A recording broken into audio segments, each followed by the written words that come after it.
Public inquiries, without a doubt, a very, very important aspect, really, to, well, any government, democracy, etc., you can possibly think of. If something happens, then you need a public inquiry into this. The only time I really think maybe you might not need a public inquiry into something is maybe where maybe national security comes into it. Maybe there's some defense aspect into it, but at least there should still be some sort of inquiry. Maybe not a public inquiry, of course. Um, you know, I think a country does have national security issues, etc., where those should be indeed defended. So, maybe not everything, and of course, it depends on the type of the inquiry. Now, a lot of this, of course, comes in the wake of the Grenfell inquiry. The Grenfell inquiry, bear in mind, has taken a very, very, very long time on this. 7 years the Grenfell inquiry took. Now, did the Grenfell inquiry need to go on for 7 years? Could it have been conducted in a shorter time frame? Again, not an expert in this, but I think this is a valuable, conversation to have.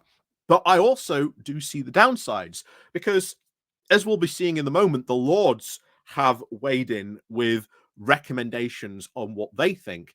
And I do agree with something we're about to see on They Say, but the two big issues you see about public inquiries, time they take, and the cost of them.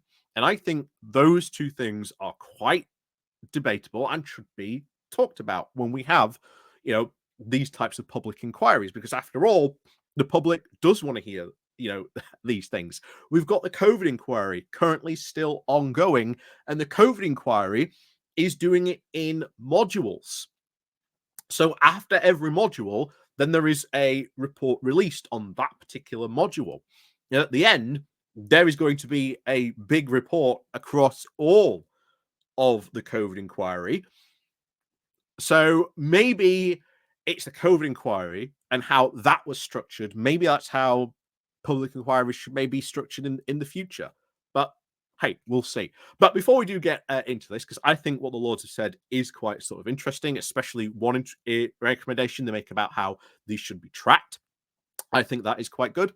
So before we do get more into this, please do remember to click on the like, share, and subscribe button. There is down below with the Patreon page, the Buy Me Coffee link where you can buy me coffee, the YouTube thank you button, the Pony Club as well down below. And of course, you can always click the like and share button. And of course, don't forget to hit the subscribe button as well. So let's crack on here to what the House of Lords have said. So this comes from The Guardian. The title of Public Inquiries should now be shorter and recommendations tracked, the Lords say. So, public inquiries should be shorter and the progress of their recommendations tracked, according to a House of Lords committee, which says that now major overhaul is required to restore trust and public confidence amongst the victims and survivors. The committee's report, published now in the wake of the Grenfell Tower public inquiry, which took almost 7 years, warns there is now a perception that the inquiries are frequently too long and expensive, and this undermines their credibility and it prolongs the trauma for those affected. So, again, as I said before at the beginning, I think it depends on what type of public inquiry is going on. And I think when you see something like the Grenfell inquiry, which took 7 years, that is a valid concern that these traumas, the types of memories of the victims and survivors involved as well, can keep on being dragged on. So I do think that is a valid concern we should be taking into consideration. But likewise, I think it depends on the type of public inquiry. So what if, for example, we get a politician inquiry? And this becomes important in a moment because they go on to say this.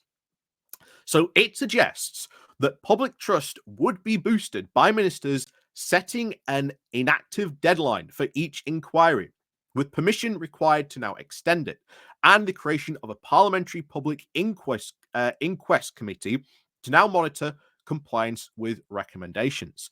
So, what if this was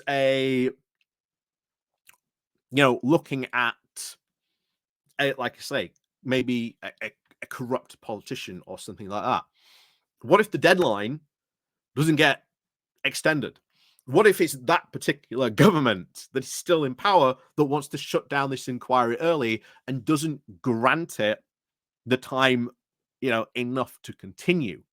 There's concerns around that. But equally, as I said, it depends on the type of inquiry and what you are doing. But the time and length of an inquiry depends on the type of inquiry, but there are lots of factors, and I think there's lots of stuff you could have some very valid conversations about, such as the Grenfell inquiry, the COVID inquiry. Now, I think the COVID inquiry is a good example of, because they knew how long it was going to take. They're doing this all in modules, and as we've said, a module comes out after they do that. There's a report on that particular module. Then at the end, it all gets compiled together. So that potentially might be a good way to do it. One thing I am really good to see is that emphasis on there being a parliamentary committee tracking recommendations of public inquiries, because this is something we do all too often see and have heard about. Of there is a committee report into this, or there is this inquiry and there is a report, it makes recommendations, and then nothing. We have seen this happen a number of times in recent history. Russia report made recommendations, arguably probably one of, if not the most important things of reports released in recent time, made recommendations that currently still the government has not fulfilled or done anything about. That should be concerning. And I do believe the Lords are right here that there should be a committee looking at, okay, this report recommended this specific recommendation. Why aren't you doing anything about it? Or why have you not taken that recommendation into account? Maybe, there can be some legitimate reasons to it. Maybe there needs to be legislation drawn up. Maybe it's taking longer than expected. Or, maybe there's something else maybe causing a delay.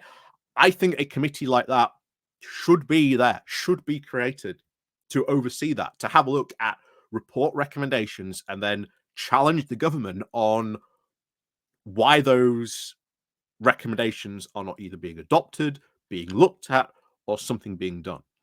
I think that, to be honest, it's a good recommendation. And hey, to say this is coming from the House of Lords as well, again, no reason still to keep the House of Lords. I still am a big believer in House of Lords reform, but House of Lords doing its job, and doing its job quite well in this case, with this type of report into sort of public inquiries and how they should be reformed. The other thing that it does talk about, of course, is cost. But again, how can you really, put into or even budget for something like a public inquiry that might take 6 or 7 years? Also, depending maybe how the inquiry goes. Do you have, just as if you're going to go with the time thing, say, oh, well, you can have extra time. Maybe you can then have extra money. So there are a lot of questions, I think, in around public inquiries and how maybe we should look at maybe reforming them, how they are carried out. I think the COVID inquiry currently, how that is going, that is very good. I like that. But then again, they knew that was going to be a long inquiry. And I think it's Baroness Hill, I think it is. I think it's Baroness Hill, who is the leader of this inquiry, said this was how she was going to structure it. She was going to do it in modules. And after they'd done a module, then they'd release a report on that particular module. And we've already had, I think, 2 so far, because I think we're into the 3rd part of the module of 6, I believe it is, or it might be more than that. I can't remember off the top of my head. But so far, let me know what you think about this. And interestingly, of course, I'm interested other people from other countries. Is there anything about public inquiries in your country that are handled differently to how maybe the UK handles theirs? I'd be very interested to see and see what you guys in other countries think about public inquiries, or about how your country handles a specific public inquiry. So do let me know down below in the comments. And of course, as always, like I say, click the like, click the share button on your way out. And of course, as always, we'll see you all next time.